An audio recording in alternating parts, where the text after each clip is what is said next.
In today's video, I am going to cook a corned beef brisket. Yes, I got this at Walmart. It was in the clearance section, and I paid $12.89, and I saved $3.63. So I'm gonna cook it in the Instant Pot. I have this Instant Pot book here, and there is a recipe in here for corned beef and cabbage. So I'm gonna follow this recipe. I haven't cooked corned beef in a very long time, and when I did, I would just boil it for 3 or 4 or 5 hours, however long. So this, I think, is gonna take about 70 minutes, it says. So, of course, I need to look at the weight and see if there's any weight difference to add time or reduce time. So first thing it said to do is wash it. So I'm gonna take this into the truck camper and I'm gonna wash it and then bring it back out here into my casita kitchen and cook it in my Instapot. So it says in the instructions to use the trivet. So this will be the first time I'm using the trivet. It covered up the weight. Does include a spice packet, 2.63 pounds. Let me see what this says in here, about 2 to 4 pounds. Okay. So we will follow this. Pressure cook time is 73 minutes. I like how it tells you all the little details up here. It'll take 10 to 20 minutes to pressure up, and then 73 minutes to cook. Natural release time 15 minutes. So a total time 2 hours. So it'll be ready for dinner about 4 o'clock. Okay, it has been washed, and there's a little spice packet that gets all the salt off of it. Okay, it said to put a couple of onions down on bottom and the garlic. And I'm just gonna chop this up big pieces so the meat can lay on top of it too. Just some chunks.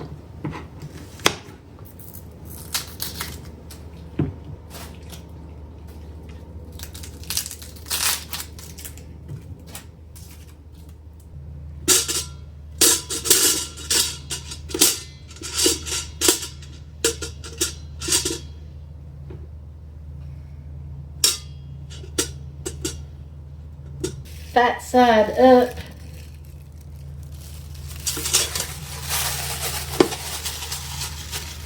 Put the seasoning on top.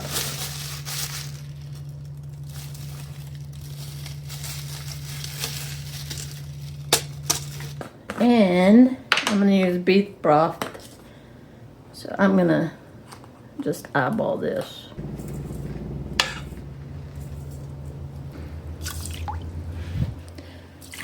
About that much. Okay, let's put the lid on.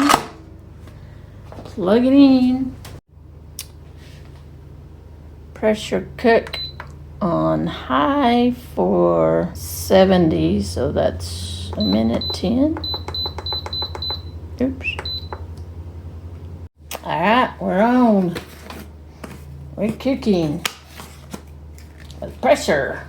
Okay, we have completed the cook time. Now we let it go for 15 minutes, and then I'll release the pressure, take it out, add the cabbage and potatoes, and then cook that.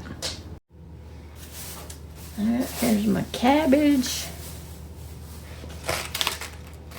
Take off some of these outer leaves.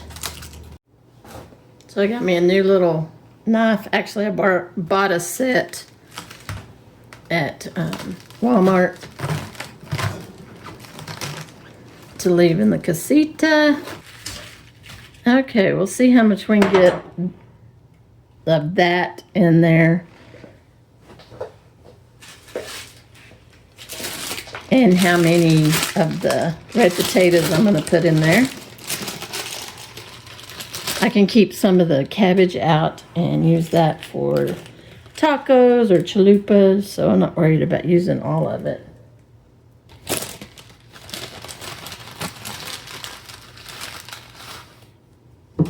It is almost 15 minutes. There we go. Now we release it. Manual release.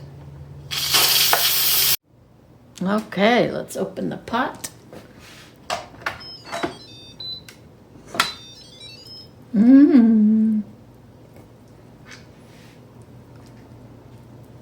That looks good. Get the little roast out.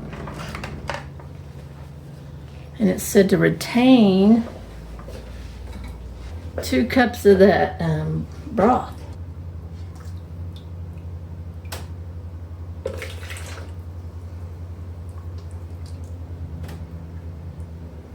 Okay, I'm gonna go in with the cabbage.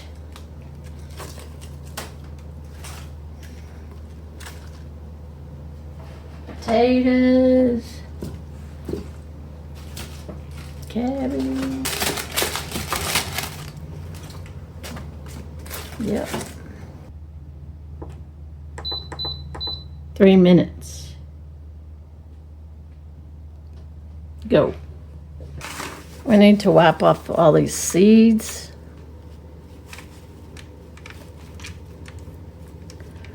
I like to buy the ones where the packet is like in mesh. So you just add the whole packet and not have to open it, because I don't like these seeds. Gives a good flavor, but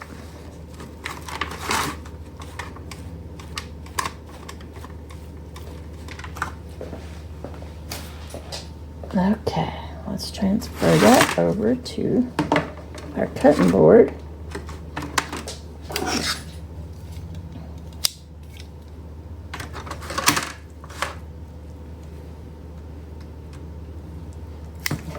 Oops.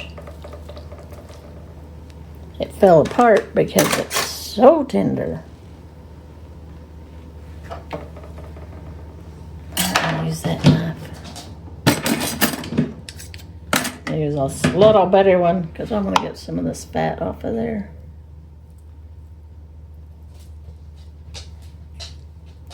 And you can see which way the grain's going, so we want to cut it against the grain.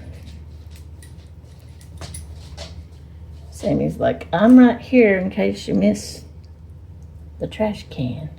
So the grain is going this way. So I want to go this way. Let's go this way. And it's hot. Looks so good. Oh, there's still some fat in there.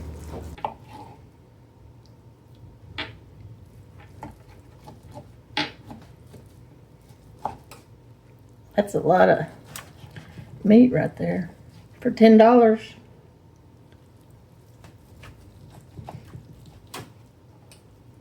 No, this was, what was it, $13? Alright, I'm going to add this meat back to this pan. I'll clean that pan out to get those seeds out of it.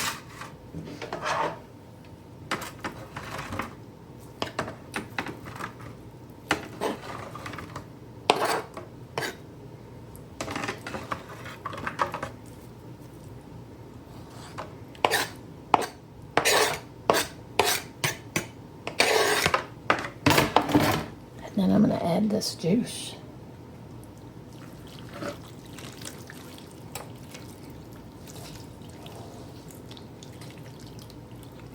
All right, we're going to cook 3 minutes.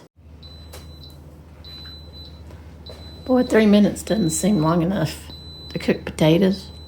And release. Dos chiles guajillos, que ya les quité la semilla y un puya. Y también le voy a poner un trozo de cebolla y un diente de ajo. Well,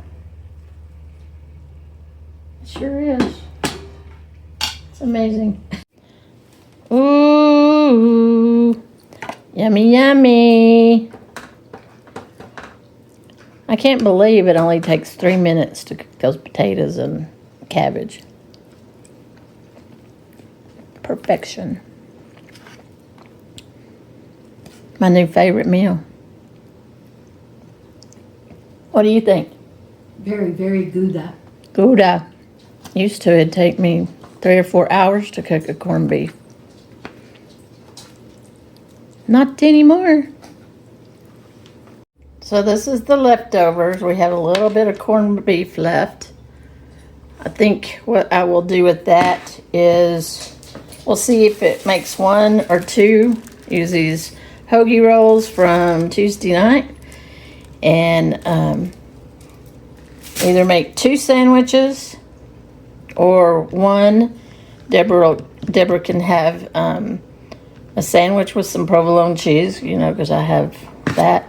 So I have 1 cabbage wedge in here with potatoes, 1 cabbage wedge in here with potatoes. So I'm going to thaw out that summer sausage. So before I forgot to do that, I went ahead and pulled it from the freezer. So if this doesn't go for 2 sandwiches, then I will eat this and some potatoes and cabbage. Hi. Hello. You're sweet, you know that? Yes, you are. I know. And then there's the other one. Oh, Sammy.